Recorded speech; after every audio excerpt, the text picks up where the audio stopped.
selalu menolong orang dikala kesusahan dan membutuhkan pertolongan. Seperti itulah sikap yang dilakukan oleh Ruben Onsu kepada siapapun yang membutuhkan pertolongannya. Dan yang paling terbaru, Ruben Onsu membantu biaya persalinan istri almarhum Sapri yang telah melahirkan bayi laki-laki pada hari Sabtu lalu, 15 Mei 2021. Mengetahui kondisi istri almarhum Sapri yang baru saja berduka karena ditinggalkan suami tercintanya untuk selamanya, serta membutuhkan biaya persalinan, Ruben Onsu pun tergerak hatinya untuk membantu biaya persalinan istri almarhum Sapri. Ternyata Ruben Onsu memiliki alasan tersendiri mengapa dirinya selalu sebisa mungkin untuk membantu orang. Tak lain dan tak bukan karena pengalaman di masa lalunya yang menjadi orang susah, sehingga dirinya sangat paham bagaimana ketika melihat orang lain yang sedang susah dan membutuhkan pertolongan. Sehingga bagi Ruben Onsu, jika hatinya tergerak untuk membantu orang yang kesulitan, maka Ruben Onsu tidak berpikir panjang untuk membantu. Termasuk salah satunya kepada istri almarhum Sapri yang baru saja melahirkan bayi laki-laki.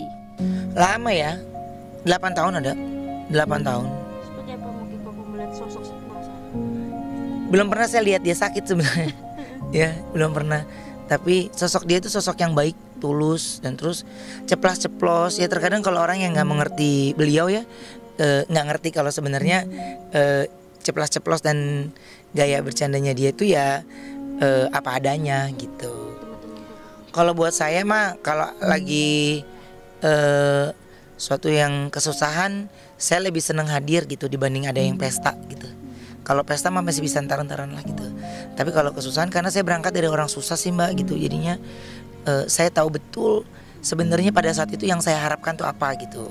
Nah karena saya tidak dapatkan itu, akhirnya saya mencoba melakukannya sekarang ini dengan cara saya gitu. Saya nggak mikirin baliknya mbak, saya emang nggak mikirin baliknya. Tapi yang saya pikirkan adalah kalau pada saat itu gue di posisi itu, gue maunya orang ngelakuin gue untuk gue ini begini. Jadi itu yang saya lakukan gitu. Jadi ketika saya waktu itu lagi meratap lagi nih, sebenarnya saya kepengen ada sosok yang begini, ada yang gini gitu. Jadi, nah itu yang saya lakukan sekarang ini gitu. Saya nggak berpikir akan berbalik, akan ini, enggak lah. Saya nggak mikir gitu. Buat saya itu udah semua Tuhan yang ngatur gitu. Udah rezeki, pahala kita, tingkah kita, semua kita, ya mungkin menurut kita sopan. Tapi kalau ada orang yang tersakiti dengan kalimat itu kan tetap akan jadinya dosa gitu. Jadi saya juga bukan orang yang benar, saya juga bukan orang yang baik. Tapi minimal saya bisa menjadi, saya bisa berguna lah buat orang-orang sekeliling saya lah. Gak usah orang banyak lah, saya bisa berguna untuk orang sekeliling saya. Enggak lah, gue mah karena ngikutin hati aja gitu. Jadi bukan karena sesuatu yang itu, enggak. Jadi memang karena hati gue tergerak, ya langsung aja gitu. Jadi ya nggak usah pakai mikir gitu. Saya tahu ketika mendengarkan ceritanya ini, oh berarti solusi yang harus gue lakukan kan. Jadi dari hasil cerita itu apa yang harus lu lakukan gitu. Jadi kalau orang lu cerita cuma dengan kata sabar, ya orang sabar juga bisa ngomong sabar. Solusinya apa? Itu kan gitu. Enggak ya malah. Enggak malah. Karena itu gue membalas itu semua sekarang gitu. Gak ada, wah gue mah dulu mah salah satu orang yang dihina, boro dilihat, muka ada jerawat aja, istilahnya disuruh keluar dari tempat casting gitu. Jadi biasalah itu, gue sudah melewati itu. Makanya ketika ada dalam suasana yang seperti ini, apa yang harus kita lakukan, saya akan melakukan dengan cara saya gitu. Tapi ketika saya menyerah dan yang lainnya, pasti saya akan minta bantuan orang lain. Itu mungkin pelajaran yang mungkin Koko dapat ketika Iya harus gitu sih. Karena ya buat saya sekarang lu bisa makan enak, belum tentu besok bisa. Sekarang lu bisa ngomong begini, belum tentu besok lu juga gak ketemu gue gitu. Jadi kan orang kan ya umur, nasib, ajal, maut udah Tuhan yang ngatur. Kita punya rencana, kita punya keinginan, punya halu. Tapi kalau kata Tuhan, selesai lo, selesai. Bahagia lo, bahagia. Tapi berserah aja. Pernah menjadi orang susah, itu adalah sebuah pengalaman masa lalunya yang akan selalu diingat dan tidak pernah dilupakan oleh Ruben Onsu.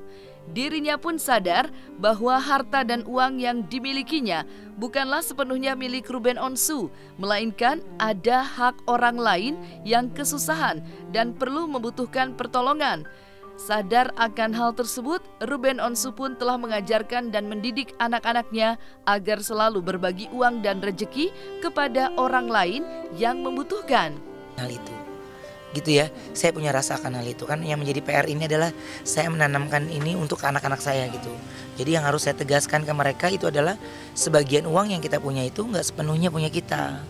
Sepenuhnya orang-orang, ada beberapa orang yang harusnya mereka ada haknya gitu. Nggak mesti nunggu lu punya duit gitu. Jadi salah satu contoh ya, ketika lu lagi makan tapi ada anak kecil lagi ngerengek minta makan gitu, ya gue lebih duluin itu. Kita masih bisa nahan lapar ya gitu, tapi kan kalau mereka enggak gitu. Makanya kalau saya mengikuti kata hati, dan yang saya tanamkan ke anak-anak saya, ke Bertrand, ke Thalia gitu, atau ke Tania, ya intinya adalah apa yang lu punya, ketika ada orang lain ngeliatin atau mungkin boleh sharing, nggak harus sharing. Harus saya ngajarin, udah mulai dari anak saya sekarang ini, mereka harus sharing, harus berbagi. Terutama ya kayak Onyo itu kan memang karena dia dari rumah perlengkapan makanan semua udah komplit ya. Jadi uang jajan dia utuh. Jadi uang jajannya dia itu kadang kalau nggak dia masukin celengannya dia punya celengan di rumah, atau enggak dia kasih ke orang gitu. Jadi kadang-kadang saya ngajarin kalau ke dia nih, ini cara saya ya, jangan dicontoh kalau saya salah. Jadi kalau ayah kasihnya sama misalnya ke petugas kebersihan. Kadang-kadang kan kalau yang tengah jalan gitu suka ada agentnya gitu. Jadi belum tentu banget ya, mungkin benar mereka kurang beruntung. Tapi kalau udah diakomodir gitu, ada agentnya, saya hilang empatinya gitu. Hilang empatinya. Tapi kalau di mata saya nggak ngelihat kanan kiri yang mencurigakan, ya saya kasih aja. Tapi apa yang harus dikasih? Ya petugas kebersihan, penjaga toilet, ngebayang nggak? Mereka nungguin di toilet, ngebersihin, maaf ya, kotoran, bersihin ini, terus mereka harus makan siang juga tanpa rasa jijik. Saya lebih nggak tega ke situ. Jadi makanya Onyo kadang-kadang dia suka kasih ke tukang sapu, ke ini gitu.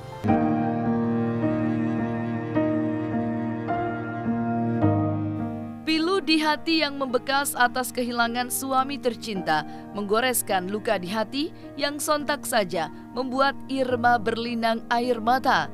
Tangisan duka dan kehilangan pun sempat meluluhkan semangatnya saat hendak masuk ke ruang operasi. Namun, berkat dukungan dan doa dari keluarga, Irma pun menguatkan diri dan berjuang untuk melewati proses persalinan walaupun tanpa kehadiran almarhum suaminya. Rasa terharu dan terima kasih pun pada akhirnya diucapkan oleh keluarga almarhum Sapri kepada Ruben Onsu yang telah membantu dan membiayai persalinan istri almarhum Sapri. Itu saya kaget tuh Kak, kemarin saya masuk ruang operasi itu jam 7:30 ya. Saya foto, saya kan sosmed Bang Sapri, Instagram sementara saya pegang kan. Saya masukin sosmed, tiba-tiba 5 menit Ruben nelpon. Dol, lagi di mana katanya? Lagi di rumah sakit, lagi mau operasi. Kok kata Ruben nanya, kok nggak tanggal 18? Saya jelasin kan yang tadi itu karena udah ada konstruksi flag kan ya. Akhirnya ya udah kata Ruben, nanti biayanya telepon ke Hujan, katanya berapanya. Saya juga kaget, saya nggak enak karena sama Ruben terlalu baik kan sama dia, makanya saya udahlah. Saya juga ada gitu kan sedikit dari bantuan Ruben kemarin masih ada, saya simpen. Cuman Ruben bilang, yaudah ntar bilnya foto katanya. Ya udah Kak, saya bilang. Jadi emang Ruben mau biayai semua sih, sampai benar-benar semua, mau obat-obatan. Kan bau Dede ini kan kalau mau dibawa pulang kan harus bayar bil dulu ya, bayar kamar berapa, jadi nanti totalin sama Ruben katanya, dibilang gitu. Ya dia sangat peduli, alhamdulillah gitu kan. Ruben juga peduli banget, teman-teman yang lain juga ada yang peduli sama Bang Sapri sih. Ya benar, waktu itu Mas Eko waktu dirawat di rumah sakit sana, almarhum Bang Sapri ya, dikasih bantuan nih Dol buat nanti persalinan. Saya sih bilang apa adanya, sebelum Pak Eko bilang seperti ini, Pak Ruben udah bilang juga untuk membantu. Pak Eko bilang ya udah pokoknya bantuan dari Mas Eko ini Pak Eko disimpan aja, dia bilang gitu buat yang lain.